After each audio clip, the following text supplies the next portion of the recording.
warahmatullahi wabarakatuh. Hai sahabat Lisvika Channel, selamat bergabung kembali di Lisvika Channel. Hari ini kita akan coba bahaskan materi ekonomi kelas 11. Jadi bagi adik-adik yang masih belajarnya daring, itu materi-materi yang kami sajikan di Lisvika Channel itu bisa menjadi acuan buat adik-adik dalam belajar STEM daringnya di rumah.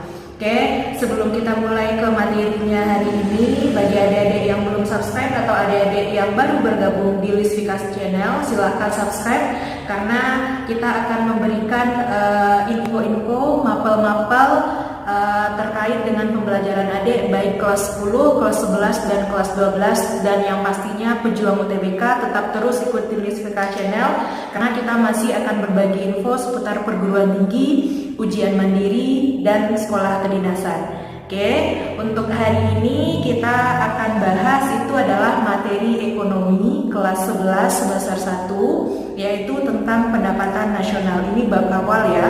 Oke, kita cek ke materi yang akan dibahas di pendapatan nasional hari ini. Oke, pendapatan nasional itu apa sih sebenarnya? Berarti kan biar kita memahami apa-apa saja yang akan dibahas di pendapatan nasional, berarti kan adik-adik harus tahu itu pengertiannya.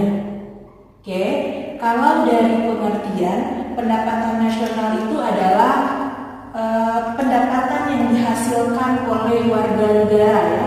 Pendapatan yang dihasilkan oleh warga negara, ada batasan waktunya ya, dalam 1 tahun. Jadi pendapatan yang dihasilkan oleh warga negara dalam 1 tahun itu yang dikatakan dengan pendapatan nasional. Nah, dalam ulangannya nanti pasti pengertian itu selalu akan ditanyakan, apa sih pengertian dari pendapatan nasional. Lalu yang tidak kalah penting dari pengertiannya ini adalah apa sih manfaatnya kira-kira, karena dia membahas tentang pendapatan warga negara dalam suatu negara, kira-kira apa manfaatnya buat negara itu sendiri. Oke, kita lihat di sini manfaat dari pendapatan nasional itu ada dia 3. Oke, yang pertama itu adalah untuk mengetahui struktur ekonomi. Mengetahui struktur ekonomi. Apa yang dikatakan struktur ekonomi? Ini di kelas 10 kemarin adik-adik pasti sudah belajar yang namanya struktur ekonomi. Nah, struktur ekonomi ini akan kita bagi menjadi 5. Ada dia struktur ekonominya itu jasa, agraris, dagang, industri, dan ekstraktif. Nah, ini udah kita pelajari di kelas 10. Jadi, kenapa kita bisa mengetahui struktur ekonomi? Karena kita bisa lihat nanti pendapatan yang paling besar dari sebuah negara itu dari struktur yang mana? Apakah dia di jasa, industri, atau dagang? Jadi untuk mengetahui struktur mana yang lebih cocok dipakai di suatu negara, itu dia manfaat yang pertama. Yang kedua adalah untuk pengambilan keputusan bagi negara. Pengambilan keputusan bagi negara. Oke, pengambilan keputusannya seperti apa? Seperti misalnya kalau seandainya pendapatan itu lebih banyak didapatkan dari struktur ekonomi yang dagang misalnya, maka pemerintah harus mengucurkan dana jor-joran untuk yang dagang, gitu dia. Itu keputusan yang akan diambil oleh pemerintah. Lalu yang ketiga adalah untuk pembanding antar negara. Jadi di sini adalah perbandingan antar negara. Intinya Indonesia itu memiliki pendapatan nasional nomor berapa sih seluruh dunia gitu. Jadi pembanding antar negara itu dia. Jadi ada pengertian, ada manfaat. Nah, silakan dipahami ini agar adik-adik nanti kalau ketemu soal mengenai pengertian, manfaat itu bisa menjawab soalnya. Oke, lanjut kita yang ketiga. Ini materinya masuk ke poin hitung-hitungan, tapi hitung-hitungannya sederhana. Yang ketiga ini akan kita bahas adalah pendekatan apa saja yang dibahas di pendapatan nasional. Oke, pendekatan PN yang berasal dengan pendapatan nasional. Oke, pendekatan yang pertama yang biasa digunakan itu adalah namanya pendekatan produksi. Oke, Kalau pendekatan produksi itu secara matematika itu dirumuskan dengan Y sama dengan P1 kita kali dengan Q1 ditambah P2 kali Q2 ditambah titik-titik sampai nanti PN kali QN. Oke. Atau bisa secara matematika kita jumlahkan dengan struktur ekonomi yang ada di suatu negara. Berarti dia kita simbolkan jadi ekstra. Jadi ekstra. Oke. Ini dua rumus ini yang akan kita gunakan dia nanti dalam perhitungan pendekatan metode produksi. Oke. Berarti di sini Y itu dia adalah pendapatan. Pendapatan. P itu adalah harga atau price. Q itu adalah quantity atau jumlah. Oke. Kalau J di sini sama dengan struktur ekonomi jasa, A itu adalah agraris, D itu sama dengan dagang, I itu sama dengan industri, E itu sama dengan ekstraktif. Berarti ekstraktif masih ingat ya, ini masih pelajaran kelas 1. Ekstraktif itu adalah pengambilan hasil alam tanpa melakukan pengolahan. Contohnya ngambil ikan di laut lepas. Oke. Yang kedua, pendekatan yang digunakan adalah pendekatan pendapatan. Pendekatan pendapatan itu secara matematika akan kita simbolkan dengan Y sama dengan profit tambah wage tambah interest tambah rent. Ini dia. Oke. Dimana P itu dia adalah profit atau bahasa kita disebut dengan laba, W itu sama dengan wage atau upah, I itu sama dengan interest atau bunga, R itu sama dengan rent adalah sewa. Itu untuk pendekatan yang kedua. Nah, lanjut kita ke pendekatan yang ketiga. Pendekatan yang ketiga itu dia adalah pendekatan pengeluaran. Oke, kalau pendekatan pengeluaran akan kita simbolkan dengan Y sama dengan C besar tambah I besar tambah G besar tambah selisih ekspor kurang impor. Oke, itu dia. Berarti C itu adalah untuk konsumsi, I itu investasi, G itu adalah belanja negara, X itu adalah ekspor ya. Berarti ini adalah konsumsi, I itu adalah investasi, G itu adalah belanja negara, X itu adalah ekspor, M itu impor. Oke, ini adalah ketiga pendekatan pendapatan nasional. Nanti soalnya adalah berupa hitungan. Jadi adik-adik nanti disajikan soal, nanti ditentukan kita harus menyajikannya dalam bentuk tergantung permintaan soal ya. Apakah dalam bentuk pendapatan atau pengeluaran ataupun produksi, nanti dikasih dalam bentuk soal. Oke, ini pendekatannya, ini ada pengertian dan manfaatnya. Oke, sebelum kita lanjutkan kepada konsep-konsep yang gak jauh lebih penting, karena di konsep ini soal yang sering muncul itu dia di ujian masuk perguruan tinggi ataupun ujian-ujian mandiri, ini selalu dia hadir soalnya yang tentang konsep ini.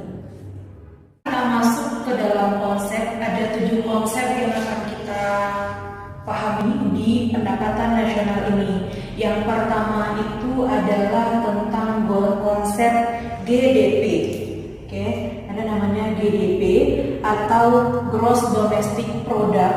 Itu sama aja dia dengan PDB, Produk Domestik Bruto. Oke, kalau domestik itu pasti kita bicaranya dalam negeri. Berarti kalau bicaranya dalam negeri, karena tema kita sekarang adalah tema tentang pendapatan nasional, berarti yang kita hitung adalah pendapatan warga yang berada dalam negeri karena domestik. Berarti secara harfiahnya bisa kita artikan bahwa GDP atau PDB itu adalah pendapatan WNI ditambah WNA dalam negeri, karena kita bahasnya domestik. Jadi bukan hanya WNI saja yang kita bahas, tapi siapa yang menempati dalam suatu negara itu. Berarti kalau yang menempati suatu negara berarti kan ada WNA dan WNI. Makanya GDP itu kita cari dengan penjumlahan WNI dan WNA yang berada di dalam negeri. Itu dia. Lalu konsep yang kedua itu ada namanya GNP. GNP atau PNB, Gross National Product atau Produk Nasional Bruto. Berarti sekarang kita bahasnya yang nasional. Kalau nasional itu yang kita bahas adalah si pendapatan WNI saja. Oke, pendapatan WNI. WNI-nya dua ya. Kan WNI itu ada dia yang di luar negeri, ada yang di dalam negeri. Atau secara matematika untuk menghitung GNP ini dia adalah GNP sama dengan GDP kita kurang dengan faktor produksi luar negeri. Oke, di soal itu dia kadang-kadang langsung kasih faktor produksi luar negeri, udah ada nilainya. Tapi jika tidak ada faktor produksi luar negerinya dikasih tahu, berarti cara menghitung faktor produksi luar negeri itu bisa dengan selisih WNI kurang WNA. Ini dia ya.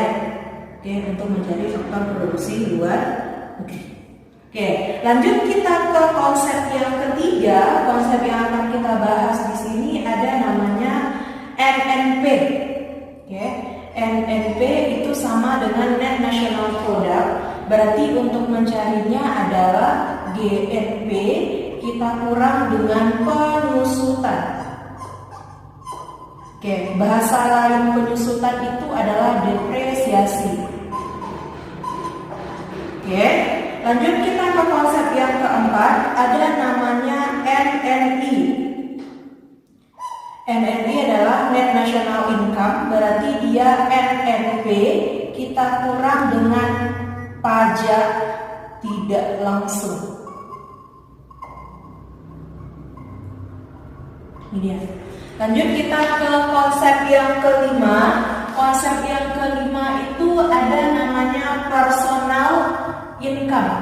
Oke, personal income itu dia adalah NNI tambah transfer payment ya TP kita kurangkan dengan penjumlahan asuransi ditambah dengan bansos bantuan sosial ditambah dengan laba ditahan ditambah pajak perseroan. Oke, ini dia untuk menghitung NPI. Oke. Lalu yang keenam itu konsepnya adalah DI. Oke, DI atau disposable income. DI ini sama dengan pendapatan yang siap dibelanjakan. Pendapatan yang siap dibelanjakan. Jadi kalau ada uang di tangan adik-adik sekarang berarti itu dia sudah berupa DI, pendapatan yang siap dibelanjakan. Bagaimana menghitung DI? DI itu sama dengan PI kita kurang dengan pajak langsung.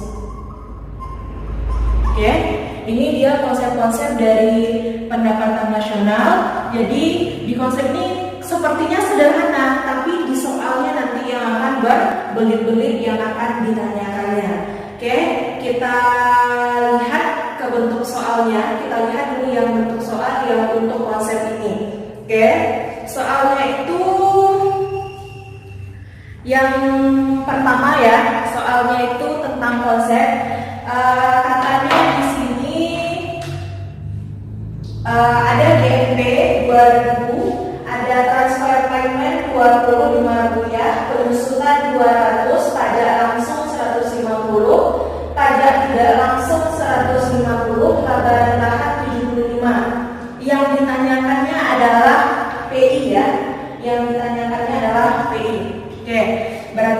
ketahui di sini dulu di soalnya.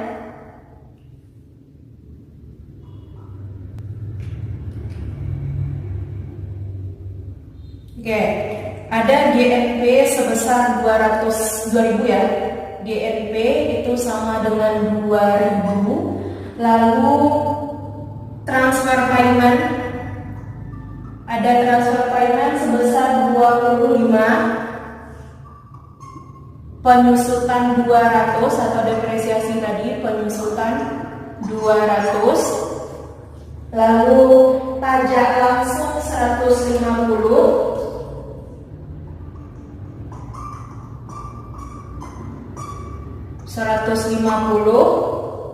pajak tidak langsung juga 150, pajak tidak langsung 150, ada laba ditahan itu dia nilainya 75, yang ditanya adalah menghitung PI-nya berapa. Berarti kita menghitung si PI. Berarti ada GNP. Berarti kalau untuk mencari PI personal income di sini, berarti kan kita harus cari NNI dulu. Sementara NNI belum ada dikasih di soal. Berarti kita cari NNI dulu. Nah, NNI untuk mencari NNI itu harus ada dapat NNP. Oke? NNP juga belum ada. Berarti kita harus cari NNP. Kalau mau cari NNP berarti kita harus cari GNP. Nah, kebetulan di sini GNP-nya sudah dikasih. Berarti bisa kita langsung cari ke NNP. Karena GNP di sini sudah ada, berarti kita memulai mencarinya adalah dari NNP. Berarti untuk menghitung NNP itu kan rumusnya tadi GNP kurang ke penyusutan. Oke? Berarti GNP kita berapa nilainya? 2000. Penyusutan kita berapa? 200. Berarti ini dapat dia 1.800. Oke, baru bisa itu kita hitung NNI. Oke, NNI sama dengan NNP kurang pajak tidak langsung.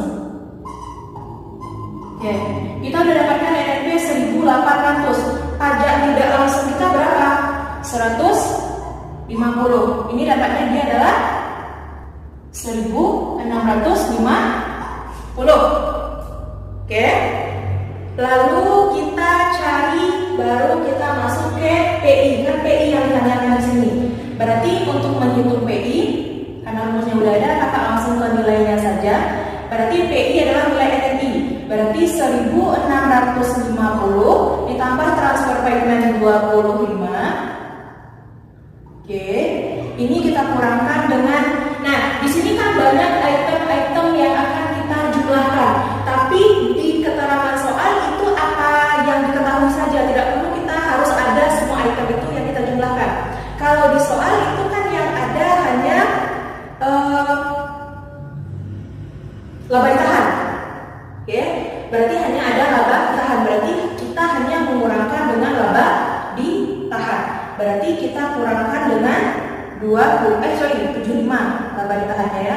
Oke, berarti ini dapat 1675 kita kurang dengan 75, maka PI dapat kita 1600. Ini nilai PI-nya. Oke, seperti inilah soal yang akan disajikan nanti untuk perhitungan konsep dari pendapatan nasional. Dia nggak langsung cari nilai DI-nya berapa, tapi ada item-item yang belum diketahui atau konsep-konsep yang belum diketahui, maka itu yang akan kita cari. Yang kedua ini yang diketahui soal ada konsumsi pemerintah, ada pembentuk modal, ada nilai ekspor, impor, faktor produksi luar negeri, pendapatan asing sama penyusutan. Yang ditanyakan di sini adalah pendekatan pendapatan yang mana.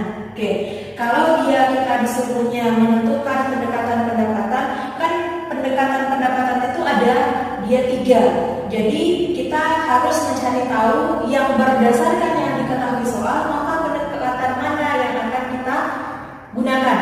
Nah, di sini ada konsumsi, pembentuk modal, ekspor dan impor. Itu adalah item-item dari pendekatan pendapatan yang pengeluaran. Oke, kita buatkan di sini. Kalau rangkaian pendekatan pengeluaran itu secara matematikanya itu kita simbolkan dengan Y sama dengan konsumsi tambah investasi tambah belanja negara ditambah dengan selisih ekspor kita kurangkan dengan impor. Kan ini yang kita bahas di awal tadi. Lalu ini tinggal kita masukkan angka-angka yang diketahui. Konsumsi ada ya, berarti konsumsinya adalah 180. Oke, investasi apakah ada? Oke, investasi itu sama aja dengan nilai pembentuk modal. Ini sama aja dengan investasi. Berarti investasinya sebesar 25. Lalu belanja negara itu sama dengan konsumsi pemerintah, nilainya adalah 46. Oke, kita jumlahkan dengan selisih ekspor dan impor. Oke, ekspor itu nilainya 26, impor itu 16. Berarti selisihnya adalah 10. Berarti nilai dari pendekatan pendapatan nasional metode pengeluaran itu nilainya adalah 261. Ini dia hasilnya. Oke, adik-adik, itu untuk materi kita tentang pendapatan nasional. Jadi bisa adik-adik pahami, mudah-mudahan bisa membantu adik-adik yang proses pembelajarannya daring, karena kita di Lesvika Channel akan memberikan materi-materi pembelajaran baik itu yang jurusan IPA maupun jurusan IPS.